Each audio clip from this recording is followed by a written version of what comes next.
Welcome friends, இன்றைக்கி நம்ம ஸ்க்ரீனில் பார்த்துக்கோங்க சூப்பரான ஒரு வீடியோ வந்து எப்படி மேக் பண்ணதை பற்றி பார்க்க போகிறோம். வீடியோக்கு போகிறதுக்கு முன்னாடி சேனலுக்கு புதுசாக வந்தால் சேனலை சப்ஸ்கிரைப் பண்ணிக்கோங்க. அப்படியே வீடியோக்கும் ஒரு லைக் பண்ணிட்டு பாருங்கள். இப்போ வாங்க வீடியோக்குள்ளே போகலாம். Kill them with your success. Life is very short, Namba. Bury them with your smile. Always be happy. உங்கள் மொபைலில் கைன்மாஸ்டர் அப்ளிகேஷனை ஓப்பன் பண்ணிக்கோங்க. ஓப்பன் பண்ணிவிட்டு கிரியேட் நியூன்ற ஆப்ஷனை கிளிக் பண்ணுங்கள். இதில் 9:16 ரேஷியோ இருக்கும். அதை செலக்ட் பண்ணிட்டு கிரியேட் ஆப்ஷனை கிளிக் பண்ணிவிடுங்க. லெஃப்ட் சைடு மேலே இமேஜின்ற ஆப்ஷன் இருக்கும், அதை கிளிக் பண்ணுங்கள். ஸோ பேக்ரவுண்ட் வந்து இந்த இப்போ ஸ்க்ரீனில் பார்க்குற மாதிரியான கலரை வந்து செலக்ட் பண்ணிக்கோங்க. இப்போ அதோட டைம் டியூரேஷன் வந்து நீங்கள் எத்தனை செகண்ட் வீடியோ வந்து மேக் பண்ண போகிறீங்களோ அத்தனை செகண்ட்ஸுக்கு ட்ராக் பண்ணிக்கோங்க. இப்போ வீடியோவோட ஃபஸ்ட்டுக்கு வந்துடுங்க. லேயர் ஐக்கானை கிளிக் பண்ணுங்கள்.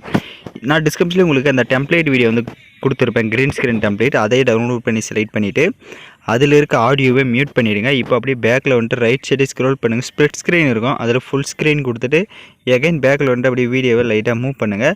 ஸோ உங்களுக்கு இந்த மாதிரி தான் க்ரீன் வந்து ஷோ ஆகும். இப்போ அப்படியே ரைட் சைடே ஸ்க்ரோல் பண்ணுங்கள். குரோமோக்கின்ற ஆப்ஷன் இருக்கும். ஸோ அதை வந்து நம்ம ஃபோட்டோஸ் எல்லாமே செட் பண்ண வாட்டி ஆட் பண்ணிக்கலாம். இப்போ வீடியோவோட ஃபஸ்ட்டுக்கு வந்துட்டு லேயர் ஐக்கானை கிளிக் பண்ணுங்கள். இப்போ வந்து நம்ம ஃபோட்டோஸை வந்து ஆட் பண்ணோம். ஸோ நீங்கள் எடிட் பண்ண போகிற ஃபோட்டோஸை ஒன் பை ஒன்னாக நம்ம ஃபஸ்ட்டு வந்து செலக்ட் பண்ணிக்கலாம். ஸோ ஃபஸ்ட்டு நீங்கள் எடிட் பண்ண போகிற ஒன் பிக்கை வந்து செலக்ட் பண்ணிக்கோங்க. செலக்ட் பண்ணிட்டு right side split screen option இருக்கும், அதில் ஃபுல் ஸ்க்ரீன் கொடுத்துட்டு எகைன் வந்து உங்களுக்கு ஃபோட்டோஸ் எந்த அளவுக்கு தேவையோ அந்த அளவுக்கு நீங்கள் ஜூம் பண்ணி கூட செட் பண்ணிக்கோங்க. அந்த ஃபோட்டோவுக்கு ரைட் சைடு அட்ஜஸ்ட்மெண்ட்டில் போயிட்டு ஸ்டேச்சுரேஷன் எந்த அளவுக்கு தேவையோ அந்த அளவுக்கு செட் பண்ணிக்கோங்க. இப்போ நீங்கள் ஸ்டேச்சுரேஷனு கான்ட்ராஸ்ட்டு ஸோ ரெண்டுமே உங்களுக்கு தேவையான அளவுக்கு செட் பண்ணிக்கோங்க.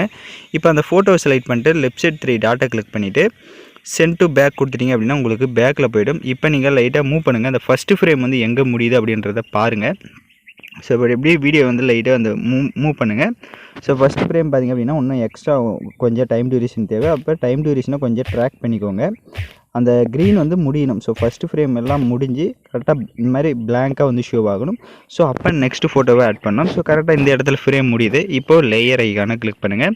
நெக்ஸ்ட்டும் அதே மாதிரி தான் நம்ம ஒவ்வொரு ஃபோட்டோஸுமே சேம் அதே மாதிரி தான் கரெக்டாக வந்து நம்ம ஃபோட்டோஸை வந்து ஆட் பண்ணோம். ஸோ நீங்கள் எகைன் வந்து ஒரு ஃபோட்டோ செலக்ட் பண்ணிட்டு ரைட் சைடு ஸ்ப்ளிட் ஸ்க்ரீன் கொடுத்து அதை ஃபுல் ஸ்க்ரீன் கொடுத்து கரெக்டாக செட் பண்ணிக்கோங்க. எகைன் பேக்கில் வந்துட்டு ரைட் சைடு அட்ஜஸ்ட்மெண்ட்டுக்கு போயிட்டு ஸ்டேச்சுரேஷனை எந்த அளவுக்கு தேவையோ அந்த அளவுக்கு செட் பண்ணிட்டு கான்ட்ராஸ்ட்டும் அதே மாதிரி தான். ஸோ ஒவ்வொரு ஃபோட்டோஸுமே இந்த கான்ட்ராஸ்ட்டு ஸ்டேச்சுரேஷன் அதெல்லாமே செட் பண்ணுங்கள். அப்போ தான் உங்களுக்கு வந்து கரெக்டாக இருக்கும். ஏன்னா ஒவ்வொரு ஃபோட்டோஸுமே ஒவ்வொரு செட்டிங்ஸாக இருக்கும், அட்ஜஸ்ட்மெண்ட் பண்ணுறப்ப டிஃப்ரெண்ட்டாக இருக்கும். அதனால் வந்து ஒவ்வொரு ஃபோட்டோஸுமே அந்த மாதிரி செட் பண்ணிவிட்டு இப்போ லெஃப்ட் சைடு 3 டாட்டை கிளிக் பண்ணிட்டு சென்ட் டு பேக் கொடுத்துட்டு எகைன் வந்து மூவ் பண்ணுங்கள். நெக்ஸ்ட் ஃப்ரேம் எங்கே வந்து க்ளோஸ் ஆகுதுன்ற வரை பார்த்துட்டு அதுக்கேற்ற மாதிரி ஃபுல்லாக வந்து ட்ராக் பண்ணுங்கள் அந்த ஃபோட்டோவோட டியூரேஷனை. இப்போ கரெக்டாக வந்து அந்த ஃபோட்டோ டியூரேஷனை வந்து ட்ராக் பண்ணிவிட்டு கரெக்டாக பார்த்துக்கோங்க. லைட்டாக கூட உங்களுக்கு வந்து க்ரீன் வந்து ஷோ ஆகக்கூடாது அந்த ஃப்ரேம் கிட்ட. இப்போ இந்த இடத்துல ஃப்ரேம் முடியுது. எகைன் லேயர் ஐக்கான கிளிக் பண்ணுங்கள். நெக்ஸ்ட்டு ஃபோட்டோவை ஆட் பண்ணிக்கலாம். சேம் அதே மாதிரி தான். நெக்ஸ்ட்டு ஒன் ஃபோட்டோவை இப்போது செலக்ட் பண்ணுங்கள். செலக்ட் பண்ணிட்டு அதையும் லைட் சைட் ஸ்ப்ளிட் ஸ்க்ரீனை கொடுத்து கரெக்டாக வந்து ஃபோட்டோஸ் எல்லாமே நீங்கள் கரெக்டாக ஃபேஸ் தெரிகிற அளவுக்கு உங்களுக்கு நீங்கள் ஜூம் பண்ணி கூட கரெக்டாக அந்த மாதிரி செட் பண்ணிக்கோங்க. செட் பண்ணிட்டு அந்த ஃபோட்டோவுக்கு ரைட் சைடு அட்ஜஸ்ட்மெண்ட்டில் ஸ்டேச்சுரேஷனையும் கான்ட்ராஸ்ட்டையும் தேவையான அளவுக்கு செட் பண்ணிட்டு ஃபோட்டோ செலக்ட் பண்ணிட்டு லெஃப்ட் சைடு 3 டாட்டை கிளிக் பண்ணி சென்ட் டு பேக்கு. எகைன் வந்து நெக்ஸ்ட்டு ஃப்ரேம் எங்கே ஸ்டார்ட் ஆகுது அப்படின்றத பாருங்கள். ஸோ இப்போ இது ஃபுல்லாகவே பார்த்திங்க அப்படின்னா உங்களுக்கு பிளாங்காக தான் ஷோ ஆகும். ஸோ உங்களுக்கு மேலே அந்த டியூரேஷன் வேணும் அப்படின்னா நீங்கள் ட்ராக் பண்ணிக்கலாம். ஸோ ஃபோட்டோஸோட ஃப்ரேமை பார்த்திங்க அப்படின்னா உங்களுக்கு டோட்டலாக இந்த அளவுக்கு தான் இருக்குது. ஸோ எக்ஸ்ட்ரா இருக்கிறத கட் பண்ணிக்கலாம். அதுக்கு அந்த பேக்ரவுண்ட் இமேஜ் செலக்ட் பண்ணிட்டு ரைட் சைடு சிசர் ஆப்ஷனை கிளிக் பண்ணி ட்ரீம் டு ரைட் கொடுத்துட்டிங்கன்னா உங்களுக்கு எக்ஸ்ட்ரா இருக்கிறது ஃபுல்லாகவே இப்போ கட் ஆகிடும். இப்போ பார்த்திங்க அப்படின்னா நம்ம 3 ஃபோட்டோஸ் வந்து ஆட் பண்ணியிருக்கோம். ஸோ நீங்கள் ஸ்க்ரீனில் பார்த்தா தெரியும். ஸோ 3 ஃப்ரேம்ஸ் ஆட் பண்ணியிருக்கோம். இப்போ அந்த ஃபோட்டோவை செலக்ட் பண்ணுங்கள். உங்களுக்கு எக்ஸ்ட்ரா தேவை அப்படின்னா நீங்கள் மேலே டியூரேஷனை கூட ட்ராக் பண்ணிக்கோங்க. ஸோ இப்போ நீங்கள் ஸ்க்ரீனில் பார்த்தா தெரியும். இந்த மாதிரி டியூரேஷனை கூட ட்ராக் பண்ணிவிட்டு ஏதாவது ஒன் ஃபோட்டோவை எகைன் வந்து நீங்கள் செலக்ட் பண்ணி ஆட் பண்ணிக்கலாம். ஸோ இப்போ நீங்கள் ஸ்க்ரீனில் பார்த்தா தெரியும். ஸோ இந்த இடத்துல வந்து ஃபுல்லாகவே பிளாங்காக இருக்கிறதுனால நீங்கள் ஏதாவது ஒன் ஃபோட்டோஸ் வந்து எகைன் எடிட் பண்ண போகிற ஃபோட்டோ ஏதோ ஒரு ஃபோட்டோ வந்து செலக்ட் பண்ணிக்கோங்க.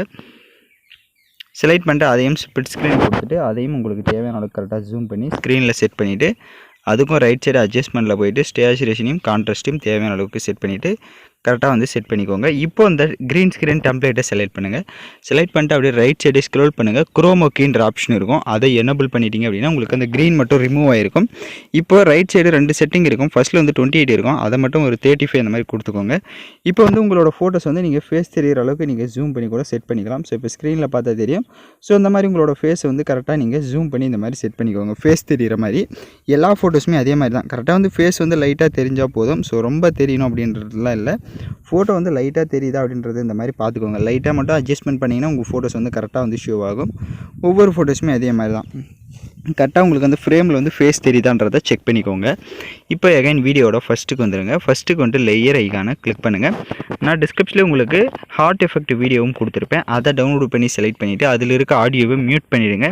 இப்போ அப்படியே பேக்கில் வந்துட்டு ரைட் சைடு ஸ்க்ரோல் பண்ணுங்கள். ஸ்ப்ளிட் ஸ்க்ரீன் இருக்கும், அதில் ஃபுல் ஸ்க்ரீன் கொடுத்துட்டு எகைன் பேக்கில் வந்துட்டு அப்படியே கீழே ஸ்க்ரோல் பண்ணுங்கள். ரைட் சைடு அட்ஜஸ்ட்மெண்ட்டில் ஸ்டேச்சுரேஷனை தேவையான அளவுக்கு கொஞ்சம் இன்க்ரீஸ் பண்ணிவிட்டு அப்படியே அட்ஜஸ்ட்மெண்ட்லேயே லாஸ்ட் ஆப்ஷன் போய்ட்டு அதோட கலர்ஸ் வந்து உங்களுக்கு சேஞ்ச் பண்ணணும் அப்படின்னா நீங்கள் சேஞ்ச் பண்ணிக்கலாம். ஸ்க்ரீனில் பார்க்குற மாதிரி உங்களுக்கு என்ன கலர் வேணுமோ நீங்கள் அந்த கலர் கூட செட் பண்ணிவிட்டு எகைன் பேக்கில் வந்து அப்படியே கீழே ஸ்க்ரோல் பண்ணுங்கள். பிளண்டிங் வரும், பிளண்டிங்கில் ஸ்க்ரீன் கொடுத்துக்கோங்க.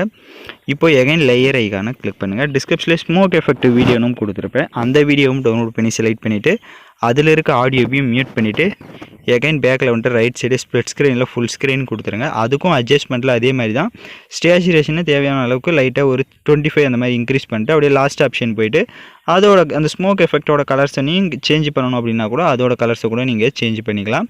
இப்போ எகைன் பேக்கில் வந்துட்டு அப்படியே கீழே ஸ்க்ரோல் பண்ணுங்கள். பிளண்டிங்கில் ஸ்க்ரீன் கொடுத்துக்கோங்க. இப்போ அந்த க்ரீன் ஸ்க்ரீன் வீடியோவை செலக்ட் பண்ணுங்கள். அதாவது அந்த க்ரீன் ஸ்க்ரீன் டெம்ப்ளேட்டை செலக்ட் பண்ணிட்டு லெஃப்ட் சைடு 3 டாட்டை கிளிக் பண்ணிட்டு ஃப்ரண்ட் டு ஃப்ரண்ட்டுன்னு இருக்கும். ஸோ ஃப்ரண்ட்டு கொடுத்துட்டிங்க அப்படின்னா உங்களுக்கு ஃப்ரண்ட்டில் வந்துடும். பேக்ரவுண்டில் ஃபுல்லாகவே உங்களுக்கு அந்த கலர்ஃபுல்லாக அந்த ஸ்மோக் எஃபெக்ட்டு, ஹார்ட் எஃபெக்ட்ஸ் எல்லாமே உங்களுக்கு பேக்ரவுண்டில் வந்து ஷோ ஆகும். இப்போ நீங்கள் ஸ்க்ரீனில் பார்த்தாலே தெரியும். ஸோ அது உங்களுக்கு பேக்ரவுண்டில் வந்து ஷோ ஆகும். ஸோ பார்க்க வந்து ஒரு லுக்காக இருக்கும். இப்போ எகைன் வீடியோட ஃபஸ்ட்டுக்கு வந்துடுங்க. இப்போ நம்ம சாங்ஸை வந்து ஆட் பண்ணிக்கலாம். ஸோ நான் யூஸ் பண்ணுற சாங்கோட லிங்க் உங்களுக்கு டிஸ்கிரிப்ஷனில் வீடியோவாக கொடுத்துருப்பேன். வீடியோவில் இருக்க ஆடியோ தனியாக எடுக்கணும்னா வீடியோவை செலக்ட் பண்ணிவிட்டு அப்படியே ரைட் சைடு ஸ்க்ரோல் பண்ணுங்கள். எக்ஸ்ட்ரா ஆடியோன்னு இருக்கும், அதை கொடுத்துட்டிங்கன்னா வீடியோவில் இருக்க ஆடியோ தனியாக வந்துடும். இப்போ அந்த வீடியோவை லெஃப்ட் சைடு டெலீட் ஆப்ஷனை கிளிக் பண்ணி டெலீட் பண்ணிக்கோங்க. இப்போ நம்ம வீடியோ வந்து ஃபுல்லாக கம்ப்ளீட் பண்ணியாச்சு. நான் சொன்ன மாதிரி எல்லா ஸ்டெப்ஸுமே பண்ணிக்கோங்க. உங்களுக்கு வீடியோவில் ஏதாவது டவுட்ஸ் இருக்குது அப்படின்னா நீங்கள் வீடியோவை ரிவைண்ட் பண்ணி பார்த்து கூட எடிட் பண்ணலாம். இப்போ வீடியோவை ப்ளே பண்ணி பார்க்கலாம். இப்போ பார்த்திங்க அப்படின்னா வீடியோஸ் வந்து சூப்பராக கலர்ஃபுல்லாக மேக் பண்ணியாச்சு. இப்போ வீடியோவை எக்ஸ்போர்ட் பண்ணிக்கலாம். ஓகே ஃப்ரெண்ட்ஸ், இந்த வீடியோ பிடிச்சிருந்தால் லைக் பண்ணுங்கள், ஷேர் பண்ணுங்கள், சப்ஸ்கிரைப் பண்ணிட்டு கூட இருக்க பெல் பட்டனையும் கிளிக் பண்ணிவிடுங்க. அப்போ தான் நம்ம சேனல்ஸில் போடக்கூடிய எல்லா வீடியோஸோட நோட்டிஃபிகேஷன்ஸும் உங்களுக்கு உடனடியாக வரும். ஸோ நம்ம சேனலில் வீடியோ பார்க்குறவங்க ஃபுல்லாகவே பார்த்திங்க அப்படின்னா நாட் சப்ஸ்கிரைபர் அப்படின்னு தான் காட்டுது. ஸோ சப்ஸ்கிரைப் பண்ணாமல் தான் வந்து டோட்டலாக எல்லோரும் நிறைய பேர் வந்து பார்த்துட்ருக்கீங்க. ஸோ சப்ஸ்கிரைப் பண்ணாதவங்க அப்படின்னா கண்டிப்பாக வந்து சப்ஸ்கிரைப் பண்ணிவிட்டு பாருங்கள். அப்போ தான் நமக்கு ஒரு மோட்டிவாக இருக்கும். ஸோ அதனால் சேனலை சப்ஸ்கிரைப் பண்ண வைக்கிறவங்க சப்ஸ்கிரைப் பண்ணிவிட்டு அந்த ஆல்ன்ற பட்டனையும் கிளிக் பண்ணிக்கோங்க. அதே மாதிரி உங்களுக்கு ஏதாவது டவுட்ஸ் இருக்குது அப்படின்னா வீடியோவில் ஏதாவது உங்களுக்கு எக்ஸ்ட்ரா நிறையா வீடியோஸ் வந்து போடணும் அப்படின்னா உங்களுக்கு ஏதாவது ஒரு முக்கியமான வீடியோஸ் எதெல்லாம் எடிட் பண்ணணும் அப்படின்னா எனக்கு வந்து இன்ஸ்டாவில் வந்து மெசேஜ் பண்ணுங்கள். ஓகேங்களா? ஸோ இதில் வந்து கமெண்ட் பண்ணாமல் எனக்கு இன்ஸ்டாவில் வந்து மெசேஜ் பண்ணிங்க அப்படின்னா நான் உங்களுக்கு அதுக்கேற்ற மாதிரி கூட வீடியோஸ் வந்து போடுவேன். ஸோ எந்த மாதிரி டிசைனில் வீடியோ போடலாம்னு நீங்கள் சொல்லுங்கள். அதெல்லாம் வந்து இன்ஸ்டாவில் வந்து எனக்கு சொல்லுங்கள். நான் கண்டிப்பாக அதுக்கான வீடியோ வந்து போடுறேன். ஸோ தேங்க்யூ ஃபார் வாட்சிங் திஸ் வீடியோ.